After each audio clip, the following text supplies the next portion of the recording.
నేను చేసిన ఈ ఆలు పరోటా తిన్నారంటే ఇంకా కావాలంటారు. టేస్ట్ అదిరింది అంటారు. అంతా బాగుంటుంది. ఎలా తయారు చేయాలో చూద్దాం. ముందుగా కావలసినది ఇలా ఆలుగడ్డల్ని తీసుకోవాలి. తర్వాత ఇందులోకి పచ్చిమిర్చి, కారం సరిపడినంత, కొద్దిగా అల్లం, ఆరోగ్యానికి చాలా మంచిది అల్లం, లేదంటే అల్లం వెల్లుల్లి పేస్ట్ అయినా తీసుకోవచ్చు. తర్వాత ఆనియన్స్ని చిన్న పీసెస్గా కట్ చేసుకోవాలి. చాలా చిన్నగా కట్ చేసుకున్నాను నేను. తర్వాత ఒక బౌల్ తీసుకొని కొద్దిగా గోధుమ పిండి యాడ్ చేస్తున్నాను. తర్వాత ఇందులో కొద్దిగా నూనె, సరిపడినంత ఉప్పు, కొద్దిగా వాటర్, తర్వాత పిండి మొత్తాన్ని ఇలా కలిపి ఒక హాఫ్ అన్ అవర్ పాటు నానబెట్టుకోవాలి. నానబెడితే చపాతీ అనేది చాలా స్మూత్గా ఉంటుంది. ఇలా కలిపి నానబెట్టుకుంటున్నాను. తర్వాత మిక్సీ జార్లో ఇలా పచ్చిమిర్చిని కట్ చేసి ఇందులో కొద్దిగా అల్లం వేసి, ఇందులో కొద్దిగా ఉప్పు వేసి మెత్తగా గ్రైండ్ చేసుకోవాలి. ఇలా మెత్తగా గ్రైండ్ చేసుకున్న తర్వాత ఇలా ఆలుగడ్డల్ని 4 పీసెస్గా కట్ చేసుకున్నాను. తర్వాత ఇలా కుక్కర్లో కట్ చేసి పెట్టుకున్న ఆలుగడ్డ ముక్కలన్నీ యాడ్ చేసి ఆలుగడ్డలు మునిగే వరకు వాటర్ యాడ్ చేసుకోవాలి. తర్వాత ఇలా మెత్తగా ఉడికించుకోవాలి.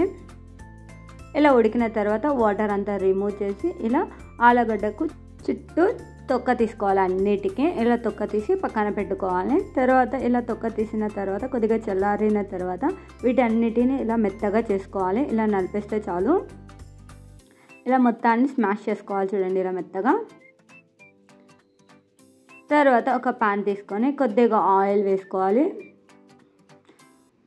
తర్వాత ఇందులో కొద్దిగా అల్లం వెల్లుల్లి పేస్ట్, కొద్దిగా తాలింపు గింజలు, కొద్దిగా వేగిన తర్వాత మిక్సీ జార్లో వేసుకున్న కొద్దిగా పచ్చికారం యాడ్ చేస్తున్నాను. యాడ్ చేసి కొద్దిగా లో ఫ్లేమ్లో హీట్ చేసుకోవాలి. ఇది కొద్దిగా హీట్ అయిన తర్వాత కట్ చేసి పెట్టుకున్న ఆనియన్స్ అన్నిటిని యాడ్ చేస్తున్నాను. ఇలా ఆనియన్స్ని బాగా కలిపి కొద్దిగా బాగా మెత్తపడే వరకు మగ్గనివ్వాలి. ఆనియన్ చాలా బాగా మెత్తబడాలి. ఇలా మెత్తబడిన తర్వాత ఇందాక మనం ఆలుగడ్డల్ని ఇలా మెత్తగా చేసుకున్నాం కదా, ఆ ఆలుగడ్డ మొత్తాన్ని ఇందులో యాడ్ చేసి ఇందులో కొద్దిగా చిటికెడు పసుపు, తర్వాత ఇందులో కొద్దిగా మునగాకు ఉంటే వేసుకోండి, లేదంటే స్కిప్ చేయండి. తర్వాత ఇందులో 1 స్పూన్ గరం మసాలా, కొద్దిగా సాంబార్ పౌడర్, కొద్దిగా ధనియాల పౌడర్, కొద్దిగా జీలకర్ర పౌడర్, అన్ని మసాలాలు వేసి బాగా మిక్స్ చేసుకోవాలి. ఇలా బాగా కలుపుకోవాలి. కొద్దిగా ఉప్పు తక్కువైంది, కొద్దిగా ఉప్పు యాడ్ చేస్తున్నాను. యాడ్ చేసి మొత్తాన్ని బాగా కలిపి పెట్టుకోవాలి. కొద్దిగా లో ఫ్లేమ్లోనే, హై ఫ్లేమ్లో పెడితే కర్రీ అనేది మాడిపోతుంది. ఇలా కలిపి కొద్దిగా చల్లారిన తర్వాత మనకి ఎంత సైజు కావాలంటే అంత సైజు ఇలా కర్రీని ముద్ద చేసుకోవాలి. చూడండి ఇలా కొద్దిగా కర్రీ తీసుకొని ఇలా ముద్ద చేసుకోవాలి. తర్వాత మనం నానబెట్టుకున్న చపాతీ పిండిని కొద్దిగా తీసుకొని చిన్నగా రౌండ్ చేసుకోవాలి.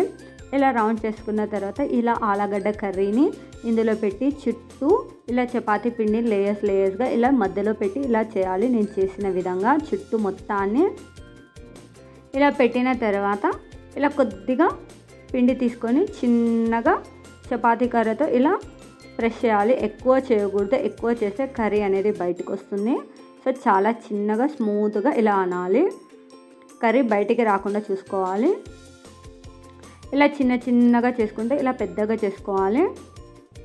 తర్వాత ఒక పాన్ తీసుకొని బాగా హీట్ అయిన తర్వాత మనం ఇందాక చేసి పెట్టుకున్న ఈ చపాతీని ఇందులో వేసి కొద్దిగా ఆయిల్ బాగానే పడుతుంది. ఆయిల్ వేసి 4 సైడ్స్ బాగా దూరగా కాల్చుకోవాలి. ఇలా కాలిన తర్వాత ప్లేట్లకు సర్వ్ చేస్తే ఎంత బాగుందో కదా. ఇందులో టేస్టీ కోసం కొద్దిగా టమాటా కచప్ వేసుకొని తిని చాలా బాగుంది.